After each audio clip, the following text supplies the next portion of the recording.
سيد الأنبياء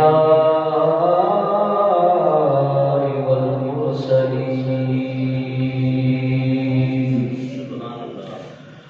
أما بعد فأعوذ بالله من الشيطان الرجيم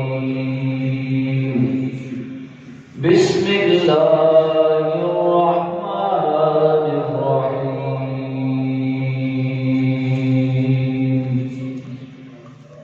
قال الله تبارك وتعالى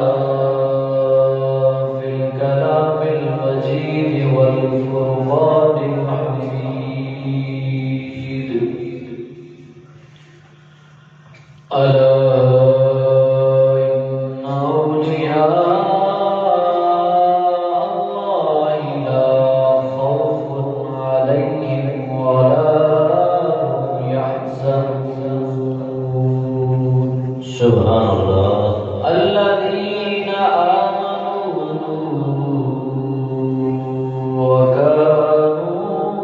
وكانوا يتقون صدق الله مولانا العظيم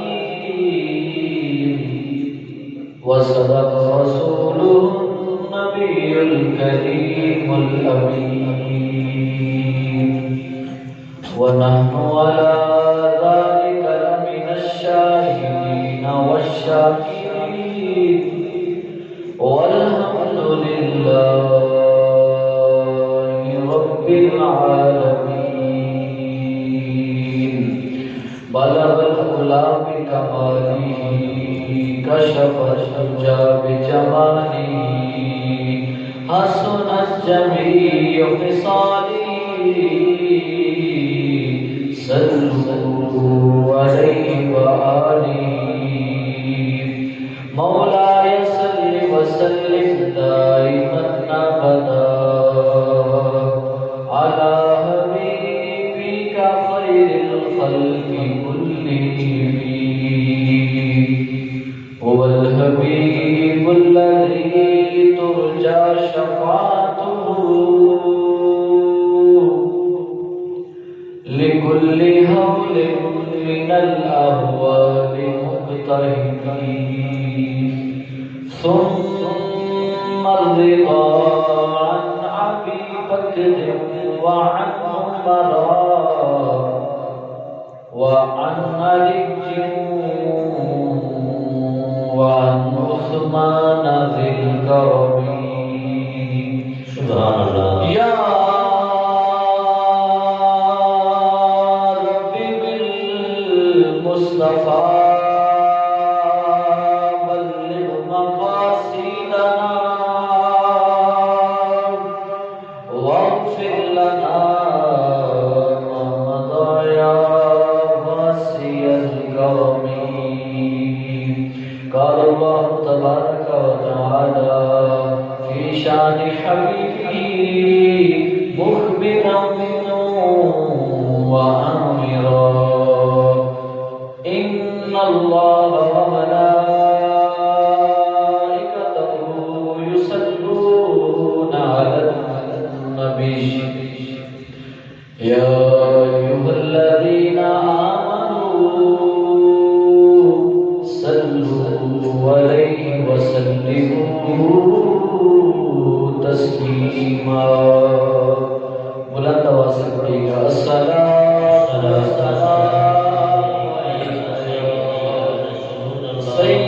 سیدی یا رسول اللہ الصلاۃ والسلام علیک یا سیدی یا حبیب اللہ الصلاۃ والسلام علیک یا سیدی یا نور اللہ وعلى آلك وأصحابك يا رحمة للعالمين سب سے اولا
اور عزیز علماء کرام،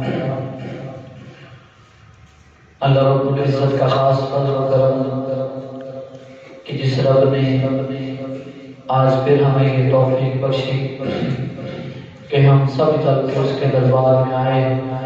میرا اللہ ہم سب کا چل کے آنا، مل بیٹھنا، سننا سنانا اپنی بارگاہ کے اندر شرف قبولیت عطا فرمائے۔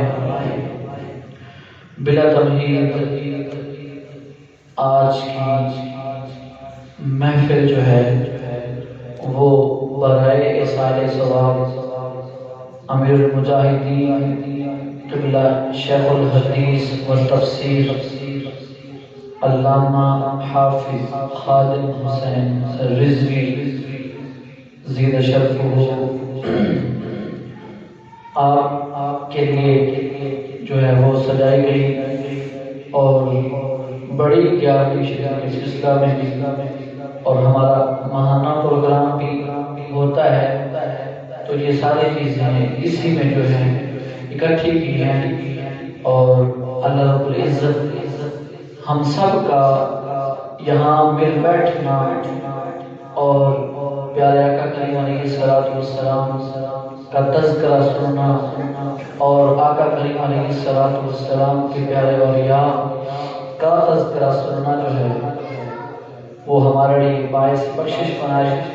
اور آج کا تقریر کا جو عنوان ہوگا وہ ہے اولیاء اللہ، اللہ کے ولی جو ہیں وہ کون ہوتے ہیں اور اللہ رب العزت نے ان کو کیا انعامات عطا فرمائے ہیں اور کیا اللہ کے ولیوں کا تذکرہ قرآن نے بھی کیا ہے یا نہیں، اور کیا مصطفیٰ کریم علیہ الصلوۃ والسلام نے احادیث مبارکہ میں اپنی امت کے اولیاء کا تذکرہ کیا ہے یا نہیں۔ یہ ساری باتیں آپ کی سماعتوں کے نظر کروں گا، توجہ سے بیٹھیے گا۔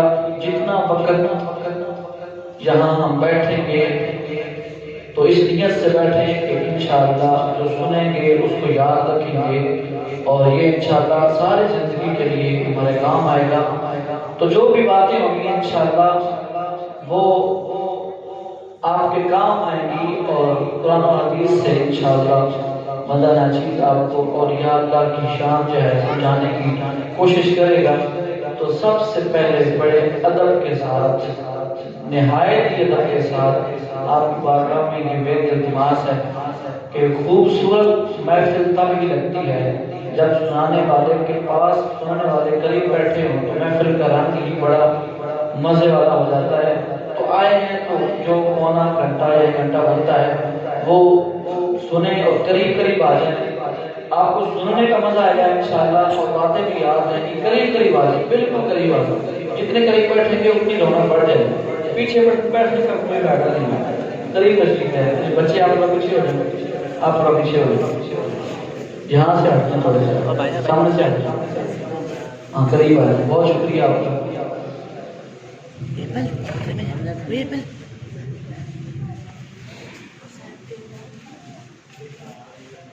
درشی پڑھیں، صلاۃ والسلام علیک یا سیدی یا رسول اللہ علیہ وسلم، الصلاۃ والسلام علیک یا سیدی یا رسول اللہ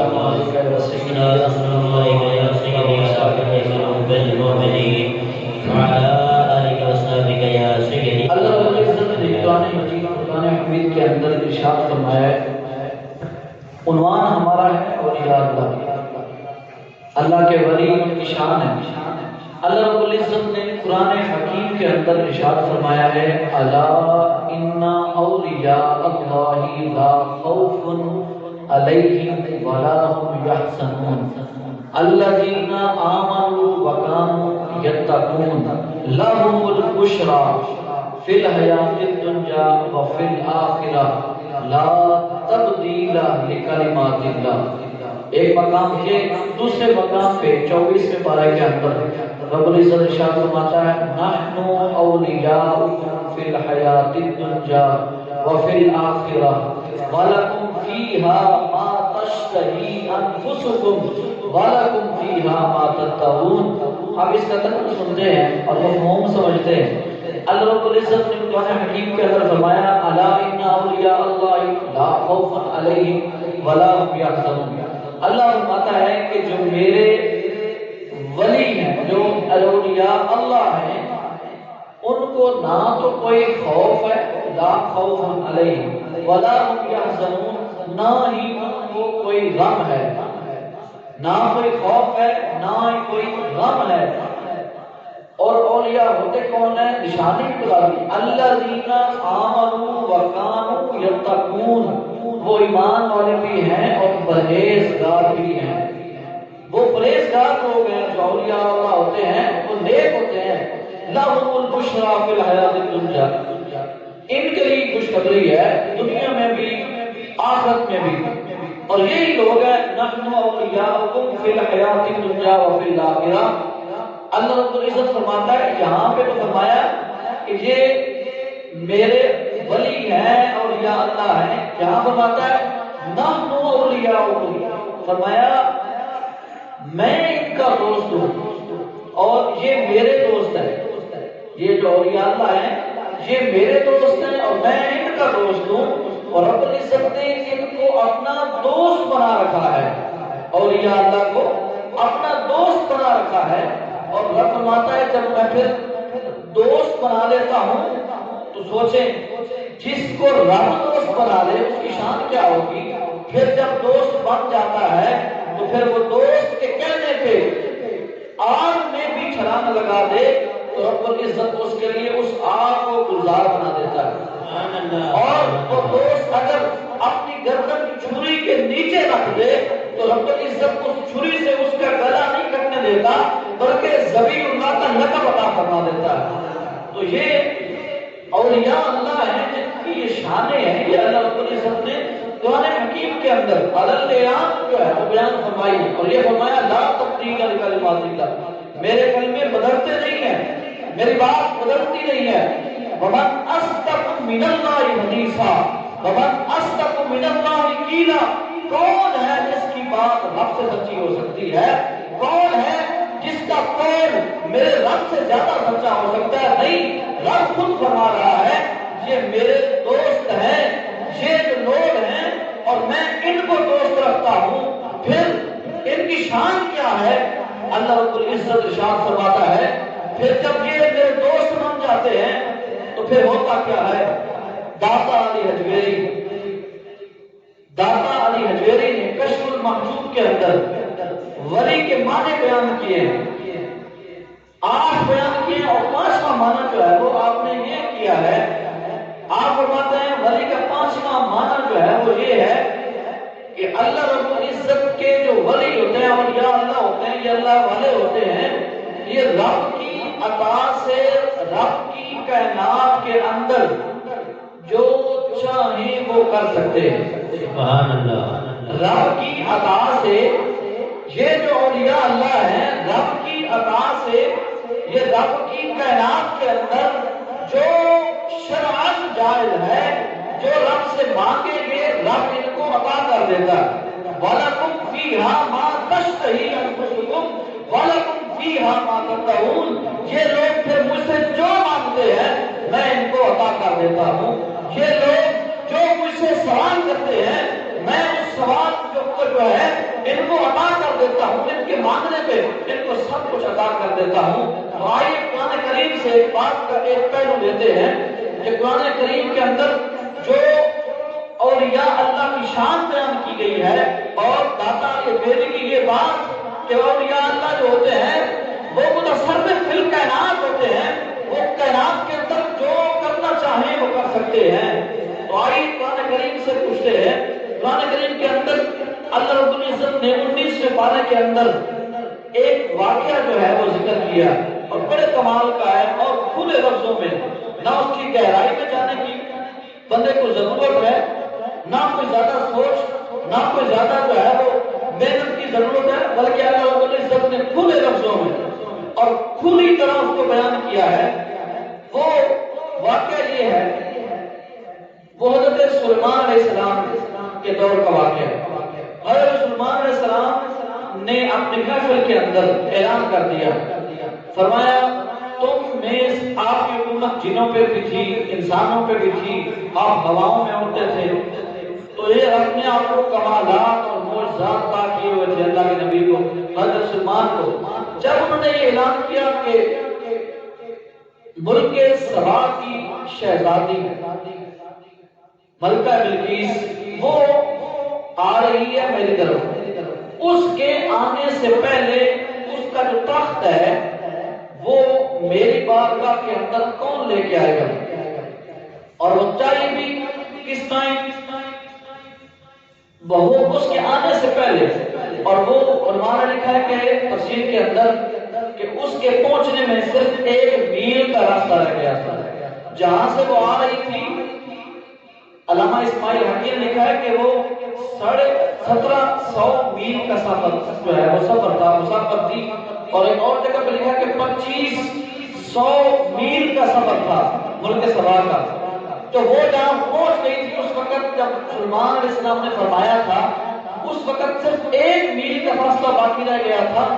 1 میل کا سفر کرنے کے بعد وہ شہزادی سلیمان علیہ السلام کی مجلس کے اندر پہنچنے والی تھی۔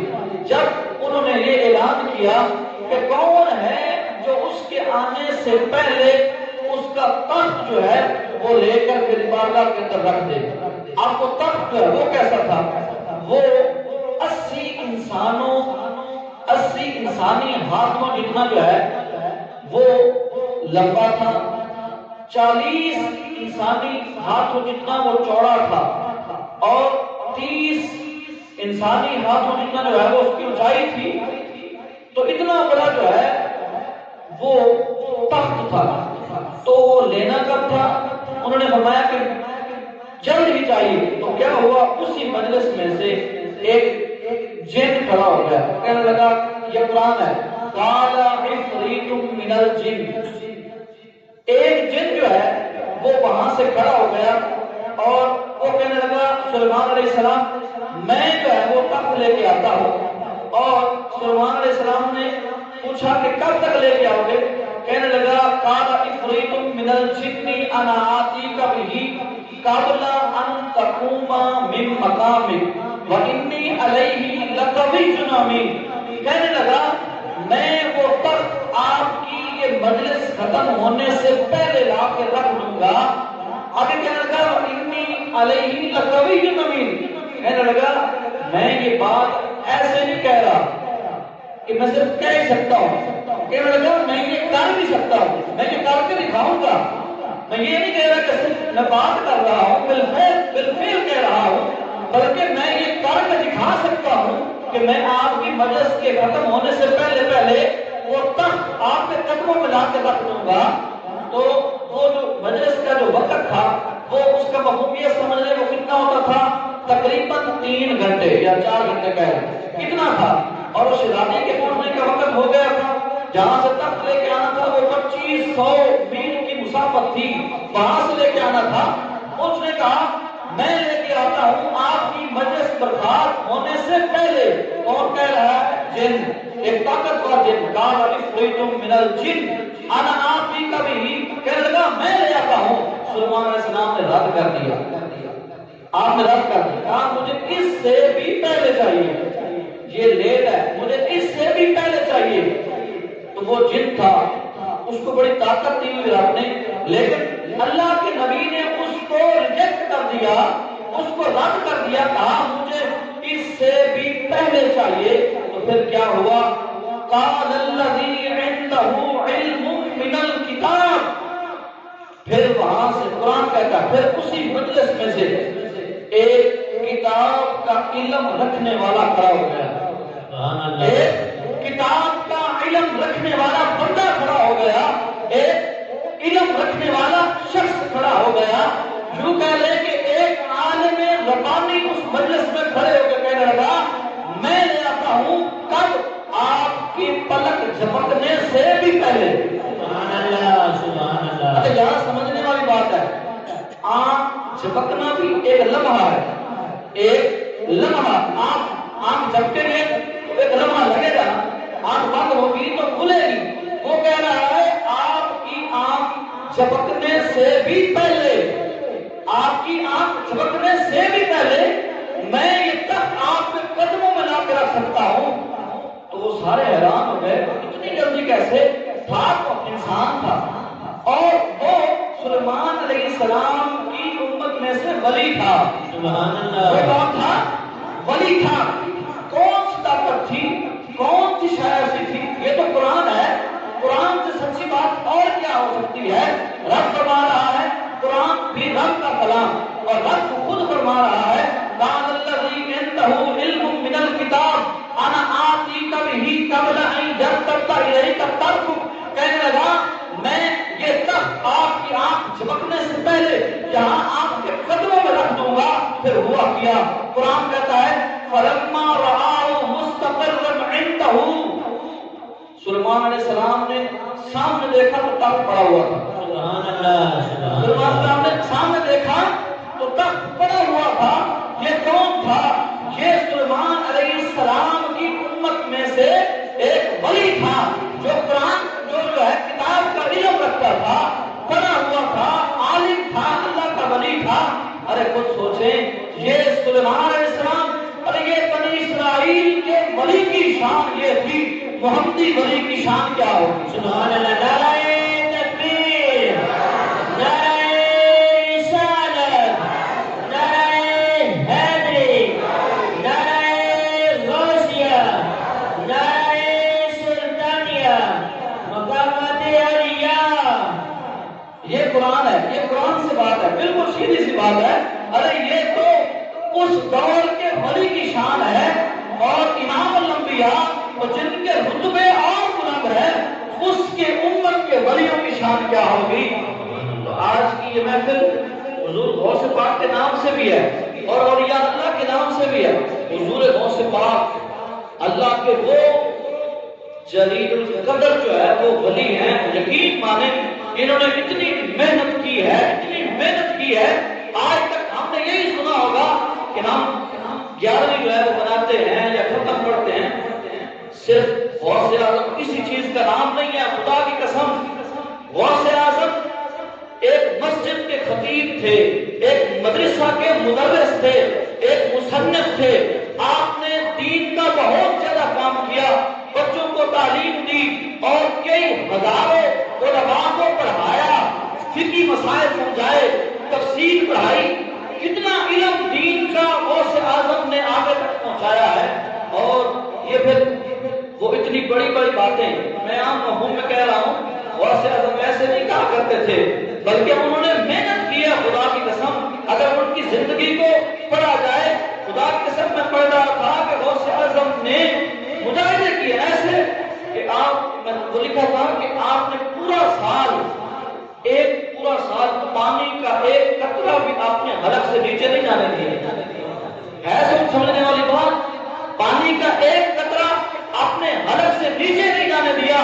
اگلا سال آیا تو آپ نے وہ غذا جو کھانا ہے اس کو چھوڑ دیا, صرف پانی پی کر گزارا کرتے رہے. یہ دوسرا سال ہے, آگے بڑھتے جائیں تو 5 سال تک یہاں تک کہ غوث اعظم پتے کھاتے تھے خدا کی رضا کے لیے. ارے اتنا بڑا پیغمبر جس کو رب نے اتنی شانیں عطا فرمائی ہے وہ سارا دن بھوکا رہتا ہے اور رب کی عبادت کرتا ہے. ایسے نہیں غوث بن گیا, ایسے نہیں غوث اعظم بن گیا. یہ ہوتے ہیں حقیقی پیر. اور آپ کا پہلا وظیفہ کیا تھا؟ یہ جو وظیفے ہوتے ہیں آپ کا پہلا وظیفہ کیا تھا؟ آپ فرماتے ہیں میرا پہلا وظیفہ یہ تھا جب میں حافظ قرآن بن گیا تو پھر میں نے کیا کیا, میں کھڑا ہو گیا رات کو, میں دیوار کے ساتھ میں نے ٹیک لگائی, ایک ٹانگ کو اٹھا لیا, ایک ٹانگ پہ کھڑے ہو کے خدا کی عزت کی قسم ہے غوث اعظم نے سارا قرآن پاک پڑھ دیا. غوث اعظم اتنی شانیں ایسے نہیں ملی. اور یہ عمل ایک رات نہیں کیا, صرف یہ عمل صرف ایک رات نہیں کیا. یہ وظیفہ غوث اعظم نے صرف ایک دن نہیں, ایک ہفتہ نہیں, ایک مہینہ نہیں, ایک سال نہیں, 5 سال نہیں, 10 سال نہیں. خدا کی عزت کی قسم ہے غوث اعظم نے پورے 15 سال قرآن پڑھا. سبحان اللہ, سبحان اللہ. غوث اعظم نے پورے 15 سال تک قرآن پڑھا ہے. اور یہ ہے آپ کا وظیفہ. تو پھر رب کیوں نہ شان عطا کرے؟ پھر رب کیوں نہ شان عطا کرے؟ خود سوچیں، 15 سال، ایک سال میں 365 دن ہوتے ہیں، اور 365 دنوں میں موسموں کا تغیرات بھی ہوتا ہے، کبھی سردی، کبھی گرمی، کبھی طبیعت خراب، کبھی جناب رشتہ داروں کے مسائل، 100 مسائل پیش آتے ہیں، لیکن غوث اعظم وہ ہستی ہیں جنہوں نے 15 سال لگاتار قرآن کریم رات کو پڑھا ہے۔ یہ ہے غوث اعظم۔ پھر رب ان کو اختیارات عطا فرماتا ہے، پھر وہ شان عطا فرماتا ہے۔ ایک نوجوان آ گیا حضور غوث پاک کی بارگاہ میں۔ اب حوالے اگر اپنوں کو ہی دینے ہیں تو یہ بڑی عجیب سی بات ہے، حوالے ہیں، ٹینشن نہیں لینی، حوالے اپنوں کو دیں تو یہ عجیب بات ہے۔ جنہوں نے ماننا ہے وہ کب کے مان گئے ہیں، جنہوں نے نہیں ماننا انہوں نے کبھی نہیں ماننا، یہ ذہن میں رکھ لیں۔ اب قرآن سے آپ کو میں بتا رہا ہوں، حضور کی شان برابر برا ہے، سمجھتے ہیں تمام نبیوں سے افضل کون ہے؟ ہمارا نبی۔ اور اگر بنی اسرائیل کے ولیوں کی اتنی طاقت ہے تو میرے آقا کے امت کے ولیوں کی شان کیا ہوگی؟ میرے آقا کے امت کے ولیوں کی طاقت کیا ہوگی؟ حضور غوث پاک کے پاس ایک نوجوان آ گیا، کہنے لگا میرا باپ فوت ہو گیا تھا، خواب میں آیا ہے اور اس نے مجھے اشارہ دیا ہے کہ غوث اعظم کی بارگاہ میں جاؤ، میرے لیے دعا کرو، میں پنسا ہوا ہوں۔ اب وہ آتا ہے، حضور یہ مسئلہ بن گیا ہے، باپ خواب میں آیا ہے اور مشکل میں دعا کیجیے۔ اب غوث اعظم کیا فرماتے ہیں کیا تیرا باپ کبھی میری مجلس میں آ کے بیٹھا تھا؟ وہ کہنے لگا نہیں، اس کا بھی نہیں پتا۔ تو پوچھا کیا تیرے باپ نے میرے چہرے کی زیارت کی؟ کہنے لگا نہیں، یہ بھی نہیں پتا۔ اچھا یہ بتا کبھی تیرے والد نے میرے لنگر خانے سے کھانا کھایا ہے؟ یہ ہے 11ویں شریف کی بات، یہ ہے 11ویں کا لنگر پکانے والوں کی بات جو کھاتے ہیں، یہ کوئی ایسی بات نہیں ہے۔ حضور غوث پاک فرماتے ہیں کیا تیرے باپ نے میرے مدرسہ کے لنگر خانے سے کوئی کھانا کھایا ہے؟ کہنے لگا اس کا بھی نہیں پتا۔ اگلی بات سنیں، غوث اعظم نے فرمایا کیا تیرا باپ میرے مدرسے کی گلی سے گزرا تھا؟ کہنے لگا اس کے چہرے پہ مسکراہٹ آ گئی، کہنے لگا ہاں، باقی باتوں کا پتہ نہیں ہے، لیکن ایک دن میرے باپ میری انگلی پکڑ کر آپ کے مدرسے کی گلی سے گزرا تھا۔ اور غوث اعظم اسی وقت منبر پہ آ گئے اور آپ نے خطاب کیا، فرمایا خدا کی قسم صرف آج ہی نہیں، قیامت تک جو بندہ ایمان کی حالت میں میرے مدرسے کی گلی سے گزر جائے گا میں آپ کو جنت لے جاؤں گا۔ نعرہ تکبیر، نعرہ رسالت، نعرہ حیدری، نعرہ غوثیہ، نعرہ غوثیہ۔ یہی نہیں، فرمایا قیامت تک جو بندہ ایمان کی حالت میں گزر جائے گا میں اس کو جنت لے جاؤں گا۔ تو یہ اختیارات کیا سمجھتے ہیں ایسے ہی مل گئے؟ نہیں، 15 سال لگاتار بغیر چھٹی کے پورا قرآن پڑھا ہے غوث اعظم نے۔ یہ وظیفہ، یہ تو ایک عام سا وظیفہ ہے، خدا کی قسم زندگی پڑھے ان کی تو بندہ دنگ رہ جاتا ہے۔ اتنی بڑی ہستی اور کتنے مشکلات۔ آپ یہ بھی فرمایا کھانا نہیں کھاتے تھے، یہ لکھا ہے کہ اتنی حالت کمزور ہو گئی تھی کہ جان جانے کا خدشہ تھا، تو غوث اعظم فرمایا اس وقت تک نہیں کھاؤں گا جس وقت تک خود نہیں کھلائے گا۔ اتنی بڑی بات اور اتنی بڑی پہنچ ہے غوث اعظم کی، یہ ہے حضور غوث پاک کی ہستی۔ ابھی اور یہ اللہ کا تذکرہ ہے تو ہم چلتے جائیں گے۔ حضور غوث پاک کے کئی واقعات ایسے ہیں جو آپ نے سنے ہوں گے، تو اگلی بات میں آپ کو بتاتا ہوں بہاؤالحق زکریا ملتانی رحمۃ اللہ علیہ،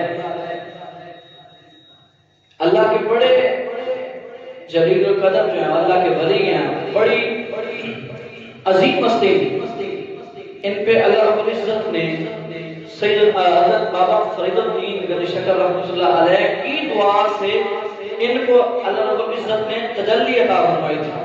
اور یہ بہاؤالحق ملتانی آپ کو رب کی تجلی ملی تو آپ کو یہ فرمایا کہ اب سوار ہو جاؤ، سوار ہو کے اعلان کرتے جاؤ، منادی کو کہو کہ وہ ندا دیتا جائے، جس نے باحق کا چہرہ دیکھا اس طرف جنت عطا فرما دے گا۔ آپ سواری پہ بیٹھے، وہاں سے ساتھ ایک ندا دینے والا چل پڑا، اس نے اعلان جو ہے وہ کرنا شروع کر دیا، جس نے باحق کا چہرہ دیکھا اللہ رب العزت اس کو جنت عطا کر دے گا۔ گاؤں گزرتے گئے، کئی محلے گزرتے گئے، کئی محلے کراس کیے، چلتے چلتے چلتے حضرت بابا فرید الدین آپ کے علاقے میں پہنچ گئے۔ تو حضرت بابا فرید اس وقت وضو فرما رہے تھے، اور جو ان کا مرید ہے وہ وضو کروا رہا تھا۔ آواز آئی، جس نے باحق کا چہرہ دیکھا اللہ اس کو بخش دے گا۔ تو بابا فرید نے فرمایا اپنے مرید کو کہ یہ آواز جو میں سن رہا ہوں کیا تجھے بھی سنائی دے رہی ہے؟ وہ کہنے لگا ہاں مجھے بھی سنائی دے رہی ہے، آواز آ رہی ہے، جس نے باحق کا چہرہ دیکھا اللہ اس کی بخشش فرما دے گا۔ اب یہاں مرید کا امتحان بھی ہوا۔ بابا فرید نے فرمایا اچھا پھر جا تو بھی سیر کر کے آ، رب تجھے بھی جنت عطا کر دے گا۔ مرید بڑا پڑھا لکھا تھا، کہنے لگا حضور یہ بتائیں یہ حکم ہے یا ویسے ہی فرمایا ہے؟ اگر تو آپ کا حکم ہے تو حکم کی تعمیل کروں گا، ضرور جاؤں گا۔ یہ حکم ہے یا ویسے ہی اختیار مجھے دیا ہے، جانا ہے تو چلا جا، نہیں جانا تو تیری مرضی۔ بابا فرید نے فرمایا یہ حکم نہیں ہے، میں نے تجھے ویسے اجازت دی ہے، جا تو بھی دیکھ لے چہرہ اور رب تجھے بخش دے گا۔ کہنے لگا مرید نے بات کی، کہنے لگا حضور وہ جو باحق کا چہرہ دیکھے رب اس کو بخش دے، جو پورے 12 سال سے فرید الدین کو وضو کروا رہا ہے، تہجد میں وضو، فجر میں آپ کا چہرہ، ظہر میں آپ کا چہرہ، عصر میں آپ کا چہرہ، مغرب میں آپ کا چہرہ، 5 نمازیں تہجد صاحب، اے فرید سارا دن تیری خدمت میں رہا، کیا باحق کا ایک دفعہ چہرہ دیکھنے سے رب بخش دے گا؟ جو غلام 12 سال بابا فرید کے قدموں میں رہا ہے اس کا کیا بنے گا؟ بابا فرید الدین کے چہرے پہ سرخی آ گئی، آپ گرام میں آ گئے، کہنے لگے اچھا تو یہ کہہ رہا ہے کہ 12 سال رہنے کے باوجود مجھے کچھ نہیں ملا، تو پھر سن۔ بابا فرید الدین نے فرمایا اے میرے غلام، یہ جو ایک تجلی باحق کو ملی ہے نا، یہ بھی اس بندہ ناچیز کی دعا سے ملی ہے۔ ارے بابا فرید کو روز رب العزت اس جیسی 12,000 تجلیاں عطا فرماتا ہے۔ نعرہ تکبیر، نعرہ رسالت، نعرہ حیدری، نعرہ غوثیہ، نعرہ غوثیہ، حضرت اولیاء۔ فرمایا کہ اس جیسی تجلیات جو ہے وہ مجھے 12,000 عطا فرماتا ہے، تیری بھی بخشش ہو گئی ہے۔ یہ ہے اللہ کے ولی، یہ ہے اللہ کے ولیوں کی شان۔ خدا کی قسم یہ صرف قصے کہانیاں نہیں ہے، بلکہ یہ قرآن کریم سے ثابت ہے، اور سیرت ستہ کی کتابوں میں سے اللہ جو حضور نے جو شانیں بیان کی ہیں وہ مسلم میں ملتی ہیں، علماء موجود ہیں، اور ترمذی میں ملتی ہیں۔ سیرت ستہ کی کتابیں اٹھائے، وہاں دیکھیں تذکرہ اولیاء کا، اللہ کے محبوب نے کیا شانیں جو ہیں وہ اپنے اولیاء کی بیان کی ہیں۔ یہی بات نہیں ہے، بات بہت آگے تک ہے۔ اللہ کے ولیوں کو اللہ رب العزت نے بڑی شانوں سے نوازا ہے، بڑے اختیارات عطا فرمائے ہیں۔ اگلی بات سنیں، یہ حدیث ہے، حضور کی حدیث مسلم شریف میں موجود ہے، علماء موجود ہے۔ حضور نے فرمایا قیامت کا دن ہوگا، اور قیامت کا دن آپ کو پتا ہے فی یوم کان مقدارہ 50,000 سنہ، 50,000 سال کا ایک دن ہوگا، اور اتنا سخت دن ہوگا، سورج جو ہے وہ قریب آ گیا ہوگا۔ حضور نے یہ سارا منظر بیان فرمایا ہے۔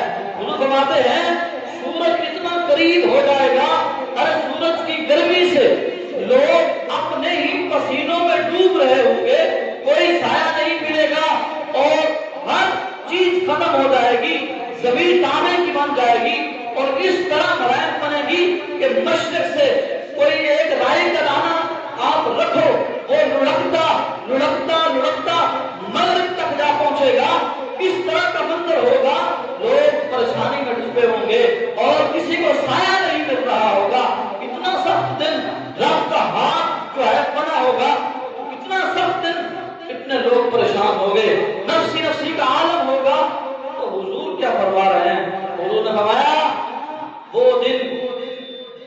سخت دن ہوگا لیکن کچھ ایسے بھی ہوں گے جن کو رب نور کے ممبروں پہ بٹھائے گا. اتنا سخت دن ہوگا تو رب جو ہے اس دن بھی کچھ ایسے بھی ہوں گے جو نور کے ممبروں پہ بٹھائے گا. تو اس وقت صحابہ کرام علیہم الرضوان نے امام قرطبی نے یہ بات لکھی ہے، فرمایا جب رسول اللہ صلی اللہ علیہ وآلہ وسلم نے یہ منظر بیان کیا اور بیان کرنے کے بعد یہ فرمایا اتنے سخت دن کے باوجود بھی ایسے لوگ بھی ہوں گے جن کو رب جو ہے وہ نور کے ممبروں پہ بٹھا دے گا. ارے شہداء انبیاء پوچھیں گے اے اللہ یہ لوگ کون ہیں؟ تو صحابہ کرام علیہم الرضوان اچھل گئے اور جذبات میں آ گئے. آپ نے عرض کی یا رسول اللہ اخبرنا یا رسول اللہ، ہمیں بھی خبر دیں وہ کون ہیں جو اس دن بھی جو ہے وہ ممبروں پہ نور کے ممبروں پہ بیٹھے ہوں گے. حضور نے فرمایا ان کے ممبروں کا عالم کیا ہوگا؟ وَإِنَّ وُجُوهَهُمْ نُورٌ وَإِنَّ فَوْقَهُمْ نُورٌ وَإِنَّ تَحْتَهُمْ نُورٌ وَإِنَّهُمْ لَعَلَىٰ نُورٍ. اور ان کے ممبروں کے اوپر بھی نور ہوگا، ان کے ممبروں کے نیچے بھی نور ہوگا، ان کے دائیں جانب بھی نور ہوگا، ان کے بائیں جانب بھی نور ہوگا. نور ہی نور ہوگا، نور کی برسات ہو رہی ہوگی. انبیاء اور جو ہے وہ اس بات پہ دست کر رہے ہوں گے یا اللہ یہ کون لوگ آ گئے ہیں. شہداء جنہوں نے اپنی جانیں رب کی بارگاہ میں قربان کر دی وہ پوچھ رہے ہوں گے یا اللہ یہ کون لوگ ہیں. تو اس وقت پورے قدس کی پتیوں کو حرکت ہوگی. آقا کریم علیہ السلام پیارے انداز کے اندر آپ فرمائیں گے ثم قرأ الا ان اولیاء اللہ لا خوف علیہم ولا هم یحزنون. یہ میری امت کے وہ اولیاء ہیں جن کا قرآن میں بھی ذکر ہے، نہ انہیں دنیا میں کوئی خوف ہے نہ کوئی غم ہے. یہ میرے اولیاء ہیں، یہ میری امت کے اولیاء ہیں، یہ میری امت کے اولیاء ہیں جن کو رب نور کے ممبروں پہ بٹھائے گا. اور آسان لفظوں میں اپنے عقیدے کے مطابق مفہوم سمجھاتا چلوں. بات سمجھ آ گئی کہ اولیاء ہوں گے تو بات یہ ہے آسان لفظوں میں گویا کہ اس دن اس سخت دن کے اندر رسول اللہ صلی اللہ علیہ وسلم سے پوچھا جائے گا یا رسول اللہ وہ بڑے سے ممبر پہ کون بیٹھا ہے؟ حضور مسکرا کر فرمائیں گے نہیں جانتا، یہی تو ہے 11ویں والا پیر. نہیں جانتا پر یہی تو ہے 11ویں والا پیر، اور جس کی دنیا میں رہ کر 11ویں کی جو ہے وہ لنگر پکایا کرتا تھا. گویا کہ پوچھا جائے گا یا رسول اللہ وہ بڑے سے ممبر پہ کون بیٹھا ہوگا؟ حضور مسکرا کے فرمائیں گے یہی تو ہے لاہور والا داتا، اور جس کی نگری میں جایا کرتا تھا. حضور سے پوچھیں گے یا رسول اللہ وہ بڑے سے ممبر پہ جس کا نور ہی الگ ہے وہ کون ہے؟ حضور مسکرا کے فرمائیں گے ارے یہی تو ہے جس نے 90 لاکھ کو کلمہ پڑھا دیا تھا. فرمائیں گے یہ کون ہے؟ میرے آقا فرمائیں گے مسکرا کر ارے یہی تو ہے میرے علی شاہ. حضور سے پوچھا جائے گا یا رسول اللہ یہ کون ہے؟ حضور فرمائیں گے ارے یہی تو ہے پیر پٹھان. باری آتی جائے گی، حضور فرمائیں گے یہ میرے علی شاہ ہے، یہ پیر پٹھان ہے، یہ سیال شریف ہے. یہ اولیاء کی تذکرے ہو رہے ہیں. اور چلتے چلتے خدا کی عزت کی قسم میں بات کرنے لگا ہوں، چلتے چلتے حضور سے پوچھا جائے گا، میرے آقا خبر دیتے جائیں گے. چلتے چلی باری آتی جائے گی، باو سلطان کی بھی باری آئے گی، پیر میر علی شاہ کی بھی باری آئے گی، گوڑے والے کی بھی باری آئے گی، شمس العارفین کی بھی باری آئے گی، اور محدث اعظم پاکستان کی بھی باری آئے گی. چلتے چلتے دیکھیں گے ایک بڑے سے ممبر پر بڑا سا امامہ باندھ کر چہرے پہ بڑا سرخ اور جلال ہے. لوگ دیکھیں گے چمک رہا ہوگا چہرہ. یا رسول اللہ یہ حسین و جمیل یہ چہرہ کس کا ہے؟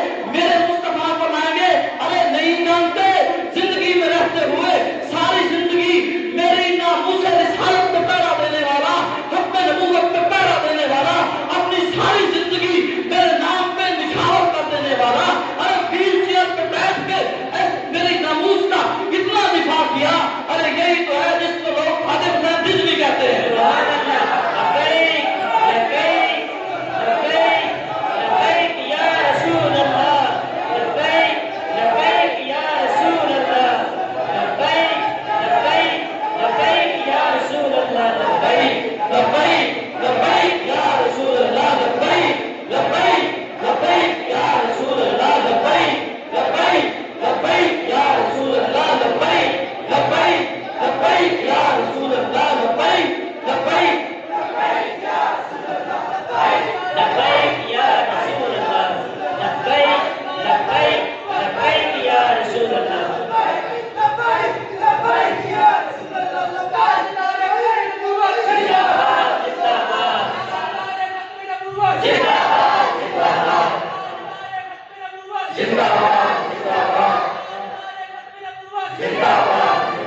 میرے آقا فرمائیں گے نہیں جانتے؟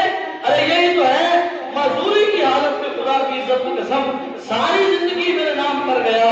اور امیر المجاہدین قبلہ خادم حسین رضوی کی وہ ہستی ہے خدا کی قسم آپ نے دعا مانگی تھی. ابھی حال ہی میں حضور کے خاکے بنائے فرانس نے, حضور کی عزت پہ حملہ کیا.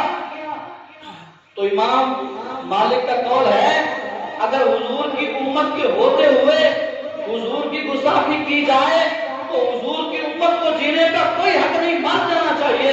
خدا کی قسم کو سچا عاشق رسول دعا مانگی یا اللہ میرے ہوتے ہوئے فرانس جو ہے میرے حضور کے خاکے بنائے, یا اللہ مجھے اس زندگی کی کوئی ضرورت نہیں ہے. خدا کی عزت کی قسم ساری زندگی ناموس رسالت پہ پہرا دیا. کوئی کتا بھونکتا تو وہ سب سے پہلے اس کو للکارتے. ارے باطل کی آنکھوں میں آنکھ ڈال کر وہ بولنے والا شخص وہ ایک تھا, وہ کہتا تھا خبردار اگر میرے مصطفیٰ کے بارے میں بات کی تو ہم تجھے چھوڑیں گے نہیں. حضور کی حدیث ہے, حضور نے خود فرمایا ہے من سب نبی جن قیامت تک جو میری ناموس پر جو میری گستاخی کرے گا اس کو کاٹ کے رکھ دیا جائے گا. ناموس رسالت کا مسئلہ اتنا حساس مسئلہ ہے. اور خادم حسین رضوی وہ ہستی ہیں جنہوں نے ہر موڑ پہ اپنی زندگی کا پورا پہلو حضور کے نام کر دیا. ارے پھر رب جو ہے ان کو شان دنیا میں بھی کیسے دکھائی. خدا کی قسم جنازہ دیکھیں اس مرد مجاہد کا اس دور کے اندر جنازہ دیکھیں. آپ فرمایا کرتے تھے کہ حشر کو ہوگا معلوم کہ جیتا کون اور ہارا کون. حشر کو ہوگا معلوم جیتا کون اور ہارا کون. اور ہم چلیں گے سوئے سالار کے ساتھ. اس طرح شعر ہے. آپ فرمایا کرتے تھے کہ یہ تو حشر کو معلوم ہوگا نا کہ کون جیتا ہے ارے کون ہارا ہے. اور آپ مسکرا کر فرمایا کرتے تھے کہ ارے تمہیں تب جو ہے وہ یقین آئے گا جب خادم حسین اس دنیا سے چلا جائے گا, پھر تم کہو گے کہ وہ سچا تھا. خدا کی قسم جس کو یہ سعادت حاصل ہوئی ہے دیکھیں آج بھی ویڈیوز موجود ہیں. جنازہ اتنا بڑا پاکستان کی تاریخ کے اندر کسی کا نہیں ہوا جتنا اس مرد مجاہد کا ہوا ہے. ارے رب العزت جو ہے وہ بتا دیتا ہے کہ یہ وہ لوگ ہیں جو میرے مصطفیٰ کی عزت پہ پہلا دے کے آ رہے ہیں. یہ وہ لوگ ہیں جنہوں نے ساری زندگی میرے مصطفیٰ کی عزت کا دفاع کیا ہے. تو پھر رب جو ہے وہ بھی شان عطا فرماتا ہے. یہ کوئی ایسی بات نہیں ہے.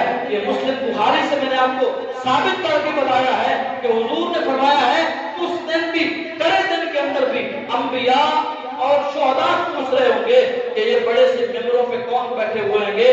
تو حضور نے یہ آیت پڑھ کے سنائی الا ان اولیاء اللہ لا خوف علیہم ولا هم يحزنون. ارے یہ میری امت کے اولیاء ہیں جن کو رب نے اتنی شان عطا فرما دی ہے. تو خود سوچیں اولیاء کون ہوتے ہیں. وہ حافظ بھی تھے, وہ قاری بھی تھے, وہ شیخ الحدیث بھی تھے, وہ شیخ التفسیر بھی تھے, وہ استاد بھی تھے. انہوں نے ساری زندگی دین کا کام کیا ہے اور پھر رب نے ان کو دنیا میں عزت کیسی دی کہ جنازہ اتنا بڑا کسی کا نہیں ہوا. خدا کی قسم یہ شانیں حضور نے خود بیان فرمائی ہیں اپنے غلاموں کی. آگے چلتے ہیں. بڑی شانیں حضور کے غلاموں کی بڑی شانیں ہیں. حضرت سیدنا انس بن مالک رضی اللہ تعالیٰ عنہ حدیث کے راوی ہیں. مشکات شریف میں حدیث موجود ہے.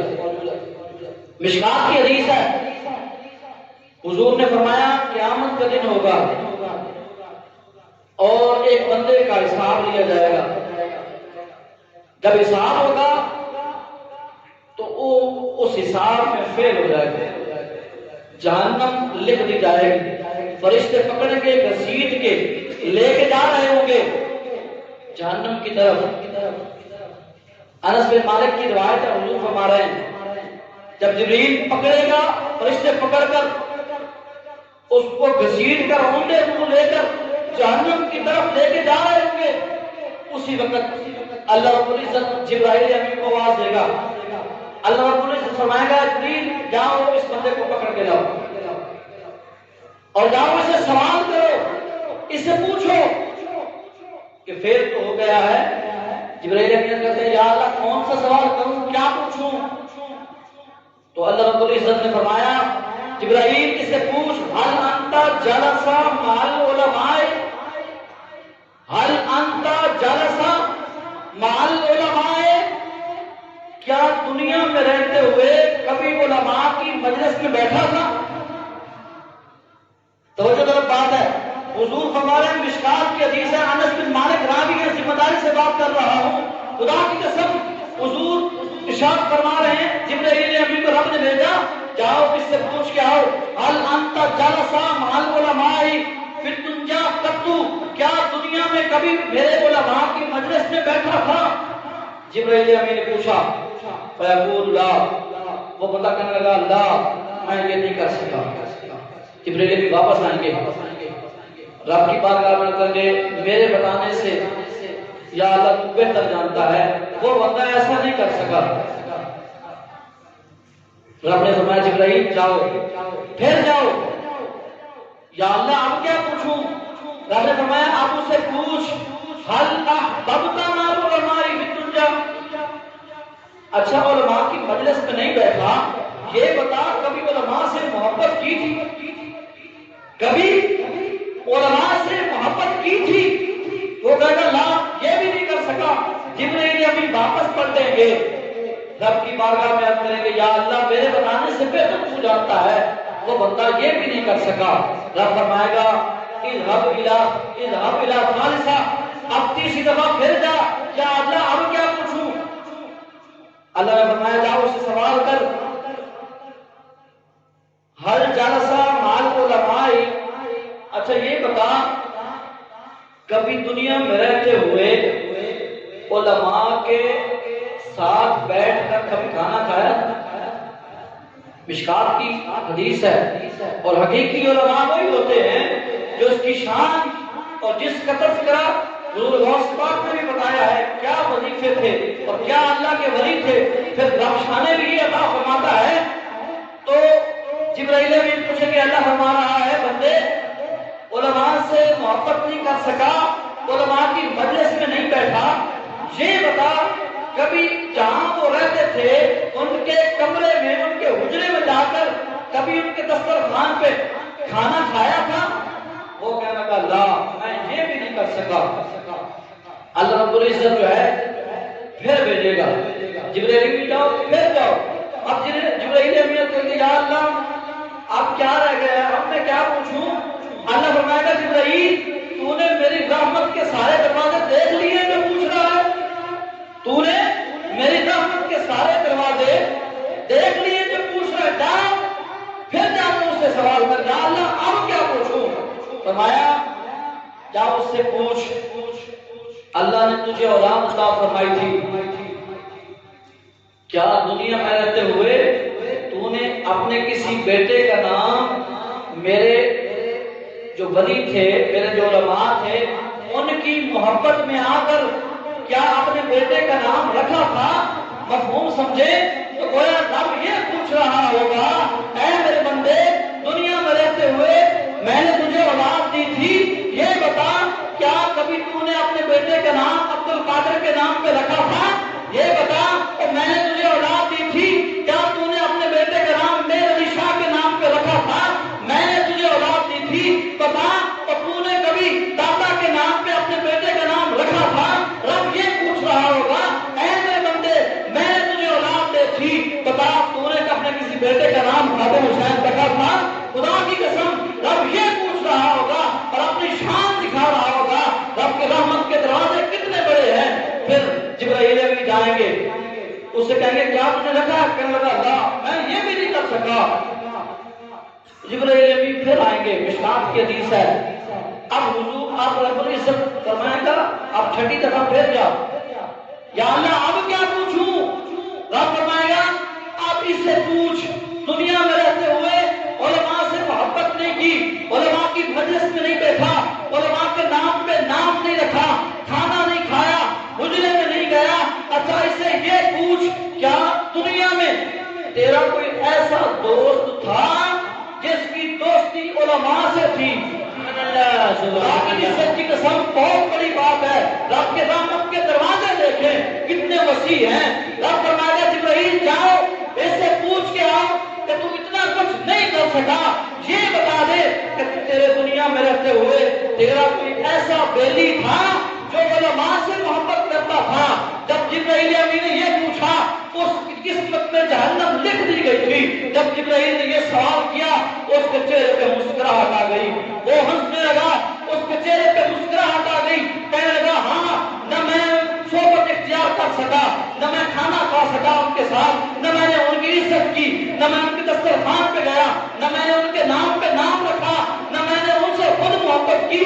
ہاں دنیا میں رہتے ہوئے میرا ایک ایسا دوست تھا جو علماء سے محبت کرتا تھا۔ جبرائیل نے جب سنا واپس پلٹے، اللہ کی بارگاہ میں آئے، عرض کی یا اللہ تیرا بندہ یہ کہہ رہا ہے ہاں دنیا میں رہتے ہوئے میرا ایک ایسا دوست تھا جو علماء سے محبت کرتا تھا۔ اللہ رب العزت فرمایا جبرائیل پھر دیکھتا کیا ہے، جہاں جنت کے 8 دروازے کھول دے اور یہ اعلان کر دے کہ یہ بندہ علماء کے دوستوں کی دوستی کی وجہ سے بخشا جا رہا ہے۔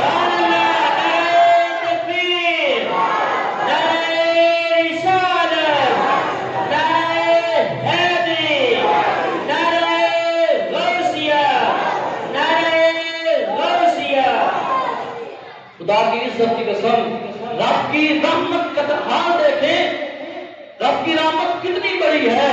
ارے بندے شکر کیا کر، اس لیے تو قرآن میں ہے یا ایھا انسان ما غرک بربک الکریم، او بھاگے ہوئے انسان، او لاپرواہ انسان، پلٹ کر واپس آ جائے گا، تیرا رب بڑا ہی کریم ہے، تیری بخشش فرما دے گا۔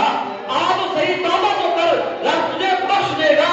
الا من تاب وآمن وعمل عملا صالحا فاولئک یبدل اللہ سیئاتہم حسنات۔ آ تو صحیح توبہ تو کر، ارے تیرے جتنے بھی گناہ ہیں وہ میں پلٹ کر نیکیوں میں رکھ دوں گا اور تیری بخشش کروا دوں گا۔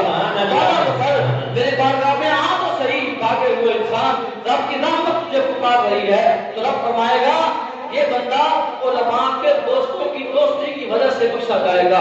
خدا کی عزت کی قسم، لمحہ ہے، فکریہ ہے، یہ باتیں ایسی نہیں ہیں، یہ قرآن و حدیث سے ثابت ہے۔ میرے حضور فرما رہے ہیں اور جبرائیل امین خود جو ہے وہ اللہ کی بارگاہ سے یہ سوال سنتے ہیں پھر بندے سے کرتے ہیں، تو یہ شانیں ہیں اللہ کے اولیاء کی، یہ شانیں ہیں کتاب کا علم رکھنے والوں کی۔ خدا کی قسم آج اگر ہم کسی کے لگ گئے تو خدا کی قسم ہم بخشے جائیں گے۔ یہ باتیں کوئی ایسی باتیں نہیں ہیں، میں نے جو توحید باندھی تھی وہ بھی قرآن سے باندھی تھی، آپ کو سمجھایا ہے کہ اللہ کے اولیاء کیا ہوتے ہیں، ان کی شان کیا ہوتی ہے، ان کے پاس اختیار کیا ہوتے ہیں، اور داتا نے میرے نے جو 8 معنی کیے ہیں ان کا 5واں معنی انہوں نے یہی کیا ہے کہ رب کی عطا سے، رب کی کائنات کے اندر اللہ کے ولی جو چاہیں وہ کر سکتے ہیں۔ اس لیے تو غوث اعظم کے پاس جب وہ یہودی اور وہ عیسائی آئے تھے، کہنے لگے آپ نے سنا ہے، بلکہ کہنے لگے ہمارے نبی عیسیٰ اللہ مردوں کو زندہ کر دیتے تھے، آپ کے نبی جو ہے کیا وہ بھی زندہ کرتے تھے؟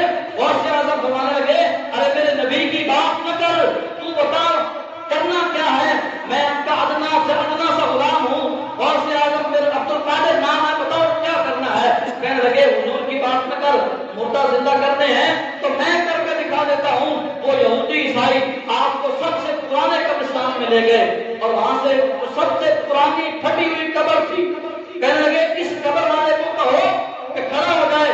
حضور غوث پاک نے بڑی بات کی، آپ نے فرمایا اچھا یہ بتاؤ جب عیسیٰ روح اللہ مردوں کو زندہ کرتے تھے تو کیا فرمایا کرتے تھے؟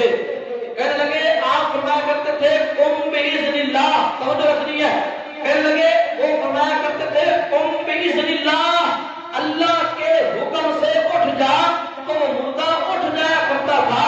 غوث پاک نے فرمایا اچھا تو پھر سن، اب میں حضور کا نمائندہ بن کے بات کر رہا ہوں، میں امام الانبیاء کی طرف سے ترجمانی کر رہا ہوں، پھر میں یوں نہیں کہوں گا قم بإذن اللہ، بلکہ بولی بدلے گی۔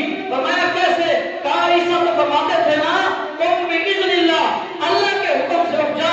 غوث اعظم نے اس پرانے قبرستان میں سے پرانی قبر والوں کو یہ نہیں کہا قم بإذن اللہ، بلکہ غوث اعظم نے فرمایا قم بإذنی، میرے حکم سے اٹھ جا، تو وہ مردہ اٹھ کے کھڑا ہو گیا۔ سبحان اللہ، سبحان اللہ۔ یہ شان ہے اللہ کے ولیوں کی، یہ طاقتیں جو اللہ رب العزت نے اپنے اولیاء کو عطا فرمائی ہیں۔ امید ہے کافی حد تک آپ کے ذہنوں میں یہ بات آ گئی ہوگی، اور اللہ رب العزت نے بہت شانوں سے نوازا اپنے انبیاء کو، اور ہمیں بھی چاہیے کہ ہم جو صحیح العقیدہ اور شرعاً پیر لگتا ہو اس کے ہاتھ میں اپنا ہاتھ دیں. جو آپ کو شرعاً جو ہے وہ پیر لگتا ہو، ایسا کوئی پیر نہیں ہے دنیا میں. حضور کی شریعت نے پورا بتایا ہے، جو شریعت کے خلاف ہے وہ پیر نہیں ہے. جو مرضی ہو جائے وہ شرعی پیر نہیں ہے. اسلام میں اس کی کوئی عزت نہیں ہے، وہ پیر نہیں ہے. ارے وہ سے پاک اتنے بڑے پیر ہیں تو وظیفہ تو دیکھیں. ارے جس کو قرآن ہی نہ آتا، پڑھنا ہی نہیں آتا، مسجد میں کبھی نہیں گیا اور وہ دھاگے باندھ لیے، انگوٹھیاں پہن لی تو پیر مان کے بیٹھ گیا. خدا کی قسم شریعت میں ایسے پیر کی کوئی عزت نہیں ہے. جو حضور کی شریعت کی خود تو دھجیاں اڑاتا رہے اور پھر کہے میں پیر مان کے بیٹھ گیا ہوں. امام احمد رضا خان نے ہمیں جو یہ عقیدہ دیا، ہمیں یہ بتایا ہے، ایسا کوئی پیر نہیں ہے جو شریعت کے خلاف چلے. مسجد دیکھی نہ ہو، گیا نہ ہو، کبھی وضو کا پتہ نہ ہو، غسل کا پتہ نہ ہو، پیر مان کے بیٹھا ہو، ایسا کوئی پیر نہیں ہے. اپنے آپ کو سنبھالیں اور اس کے ہاتھ میں اپنا ہاتھ دیں جس میں آپ کو کچھ نظر آئے کہ یہ واقعی اللہ کی شریعت کو جاننے والا ہے، پرہیزگار ہے. پھر اللہ رب العزت جو ہے تو پھر اس کے فائدے پہ عطا فرمائے گا اور قیامت کے روز بھی ہمیں جو ہے اس کا فائدہ حاصل ہوگا. اللہ رب العزت ہم سب کو ان باتوں پہ عمل کرنے کی توفیق نصیب فرمائے. وما علینا الا البلاغ. 11 گھنٹے پڑھ